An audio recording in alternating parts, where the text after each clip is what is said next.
All right, give a minute or a couple when let some people get in here. We will start the show.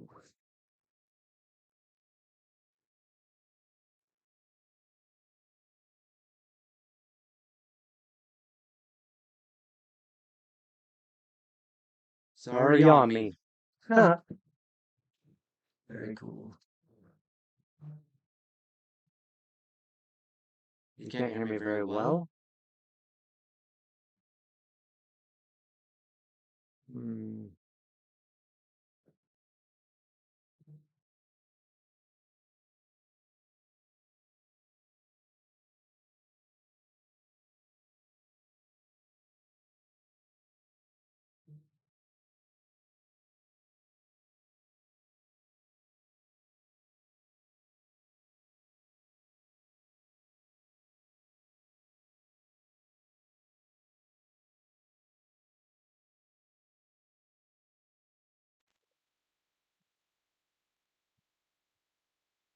How about that? Does that sound better?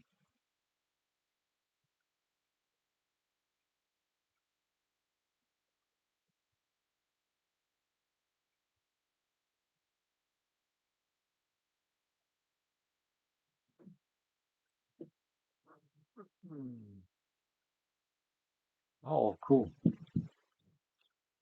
All right, now we got sound and everything should be up to par. Just give it a little bit. I won't keep you guys waiting, but I do want to let some people get in here.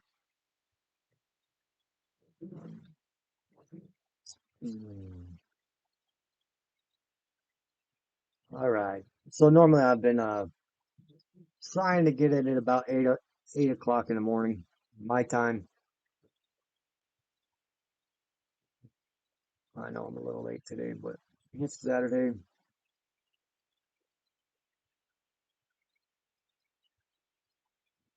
This is Saturday.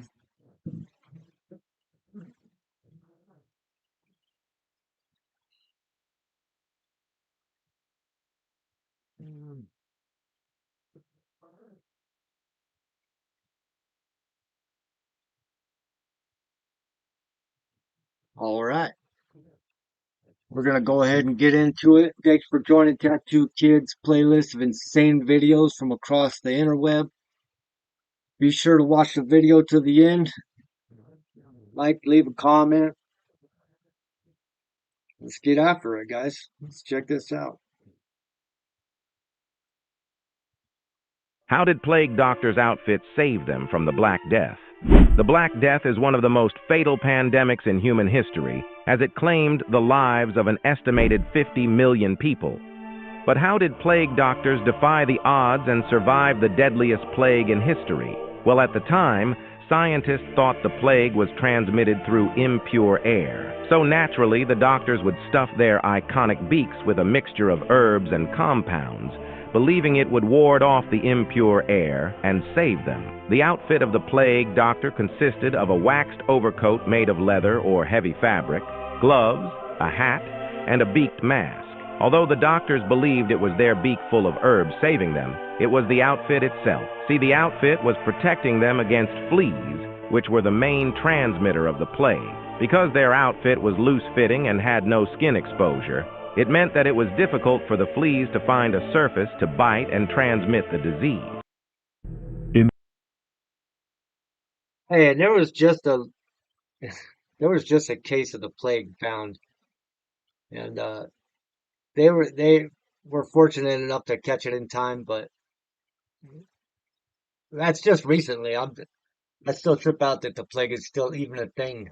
I trip out that half of our diseases are even a thing. This intense Ring doorbell footage, a would-be intruder attempts to break into a home, unaware that the homeowner is inside.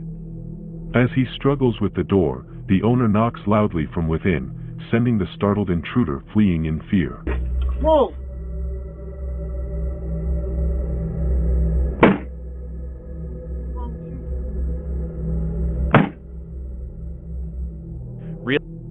A close call. Luckily, the homeowner was alert.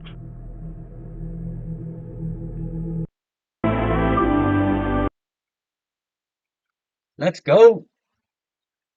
All right, you guys already know this dude cracks me up, so I put him in here always.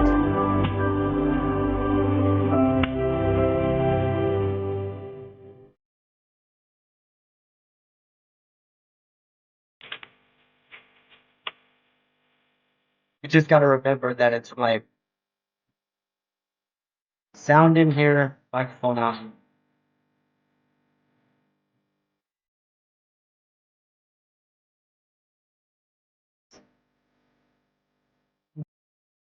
This dude's buddy that he does that with, they both look super lifted. You know what I mean? But still, that shit will always make me smile, man. Here's something on a little bit serious note I seen, man. Did you have to put the dog down? No, we did not have to put him down. He's still here. There's a lot of mixed. So she unfortunately had her nose bit off nearly completely by a dog she's had for many years. So This is a chick that I don't know if you heard in the beginning of the clip. They asked her if she had to put the dog down, and she said no, they didn't. They still have her, which is totally awesome. That dog is not at fault for doing that to her. That is a misguidance, a lack of teaching. Like, that dog is not at fault. That dog was simply doing what it's naturally supposed to do. So, I'm very against that, putting your dog down, especially if your dog is like, it's a lack of training, man. If you guys can't train your dog, get rid of it to somebody who can. The dog deserves a good life. So how do you reconstruct the nose when there's nearly nothing there? This is when plastic surgeons get creative. They take a forehead flap still attached to the blood vessels. They move it over the nose. This appears to be the stage that she is in. Then after a while they come back for another operation. They sever that piece off and then shape the nose. And it can take a couple of operations, Crazy. but the results can be really good. What? Dude, that was awesome. That was super tight, man. They just totally saved that chick's whole entire existence, man. That I'm almost 99% sure that chick would have some serious thought about staying with her, you know, continuing on with her life if her face was that messed up. Like, vanity for a woman, guys, is fucking so much. It means so much to me.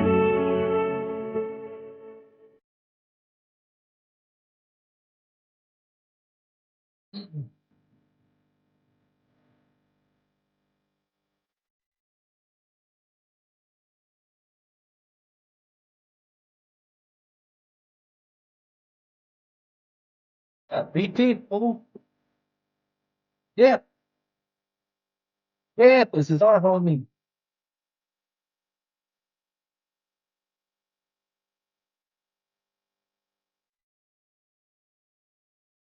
Yeah. Well, business handling ass. Fuck out of here. No, that's right.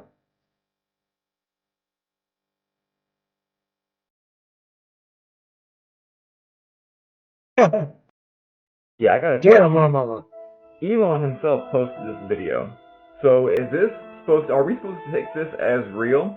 Now people in the comments are saying, oh no, it's a demonstration by CGI to show us what happened. But again, Elon posted it and didn't say anything about it. He actually posted it under the pretense that it was real. You can tell it's real because it looks so fake. So if it's fake and it's CGI, tell me why, because supposedly, allegedly, the space station has a camera on it because they say that this exact video was recorded from the space station. Even this video itself was recorded allegedly from above the space station. So if they have cameras on the space station, above the space station, all these places, why wouldn't they get a real video? Why would they use a CGI video in 2025? There's a huge Oh my God. I talk to my wife about this daily. And I don't think you guys realize how big the Earth is. I don't think you guys realize how big our freaking universe is. But even with that said, our space station isn't far enough. We can't capture a big enough picture on these cameras. Here's our view. Here's Earth. See that? Way past our view. So all they do is they use that little fish eye lens and make it look round. Huge contrast between this video of them stepping foot upon the ISS and then this one showing the docking of the ISS. So if this was real and that seems the way it's supposed to be intended to be, then why does it look like a cartoon? If it's not real and they have all these cameras, why don't we have real footage of this? And they say that soon we'll be going to Mars. Now this video is satire, it's entertainment, it's just a bunch of stupid stuff. You can't ever tell with him, man. He's got so much shit going on. He questions everything. You're just like,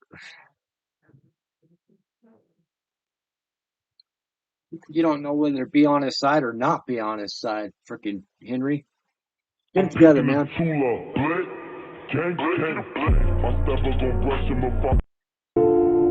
Yeah, he was representing.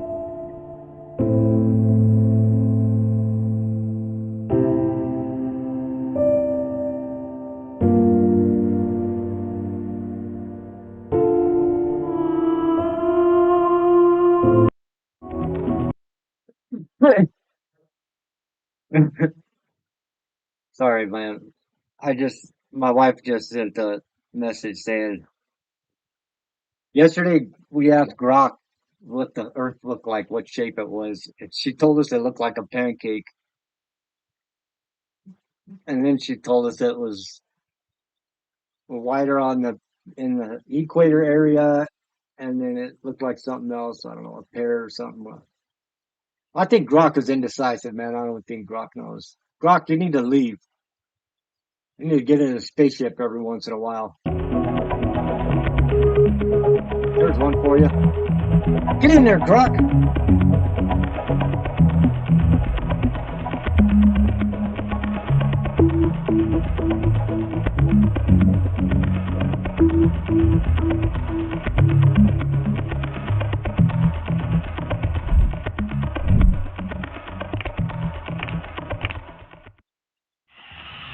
Have you ever seen this strange piece of footage captured in an Elvis concert? There was a reason why I put this in there, but I don't remember why. So let's check it out. Many years ago. Oh, yeah. Did you spot it? Did you guys see that? It looks like one of the audience members is holding a mobile phone. Bro, even the little lens, the flat part on the lens Sighting has reflected. led many to speculate that the audience member could be a time traveler. Oh, you know he is. So what do you think? Love to hear your theories on this one in the comments down below. For entertainment purposes only, guys.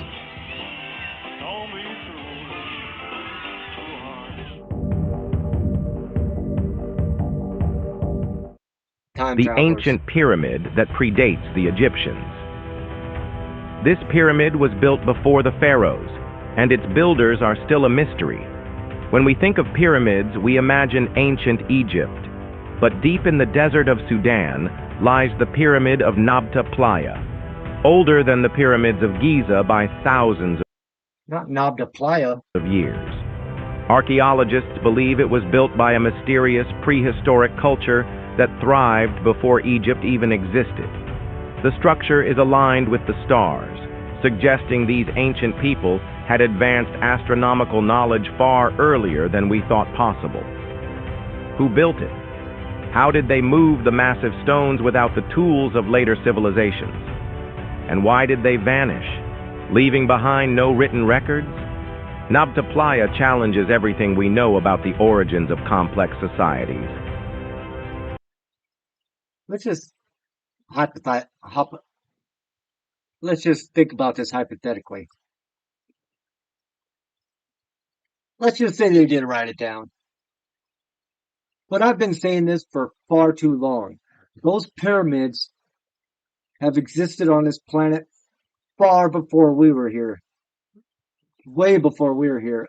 And I got a feeling there was a few civilizations well before our time,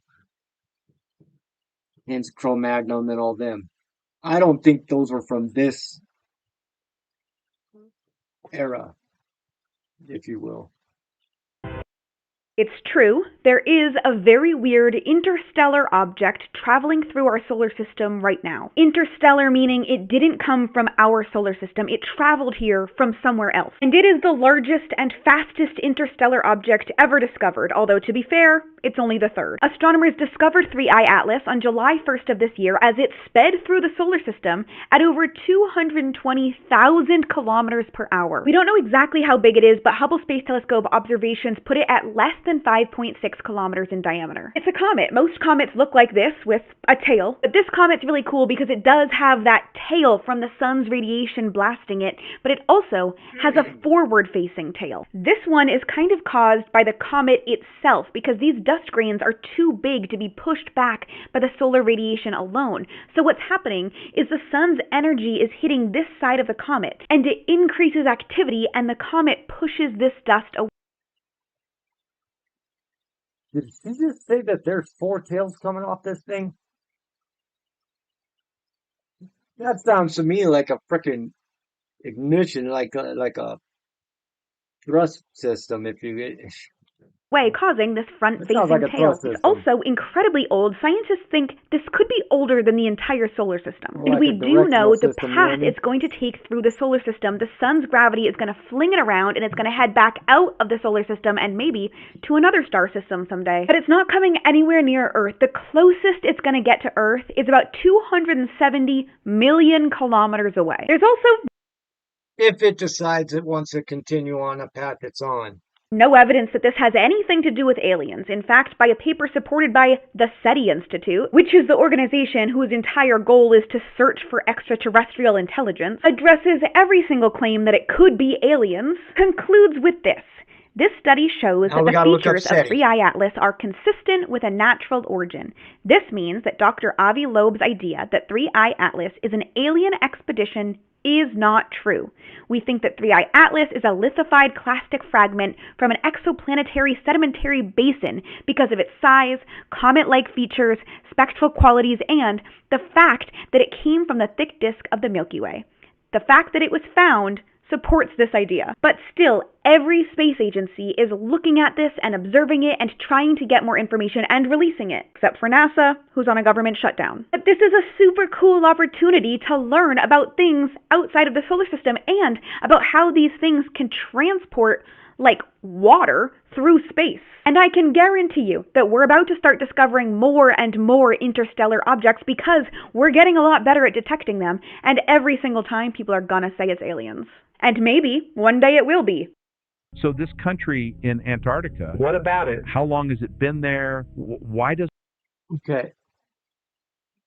Well, at least she's saying that it's not aliens, but I'm not buying it, man. Entertainment purposes only. I'm still not buying it. We'll see when they get here.